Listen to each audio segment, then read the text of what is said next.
100% nang na-energize ang mga backbone ug feeder sa tibuok Mactan Island matud sa MECO. Sa pagkakaroon, padayon ng ilang pagtrabaho sa mga sudlunong bahin nga wa pa mabalik ang supply sa kuryente. Si Luan Mirondina sa report.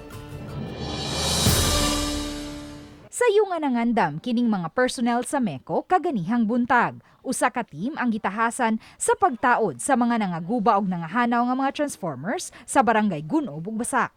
Samtang laing team ang tahasan sa pagtaod sa mga wires.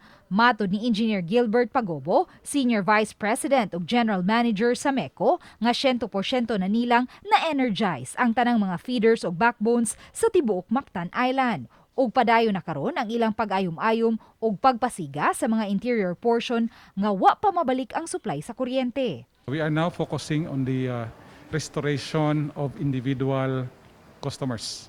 Now, what am I talking about is mauni katong nalamba na hulog ang transformer, nangabagtang nangaputol ang mga linya.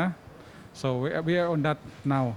Nangayo og dispensa ang labaw sa MECO sa kalangan sa pagbalik sa supply sa kuryente sa mga sudlunong bahin tungod usab sa nahitabong pagpangawat sa mga transformers ug wire. Matod ni Pagobo, moabot sa 34 ka mga transformers ug moabot usab sa 5 ka kilometro nga mga wires ang nahanaw. Samtang aduna usay 400 ngadto sa 500 ka mga poste ang nangabali. Gipahibaw hinuon sa MECO nga hayan karong simanaha makasugod na sila og trabaho sa Olango Island, dala ang mga bag-ong poste ug wire. Paabot na hopefully between today and tomorrow madelibera na siguro mi og poste. Makpadana to mapadana nato dito sa isla kay we now have commercial trips naman. Uban ni Marlon Malgazo, Luan Mirondina, Balitang Bisdak.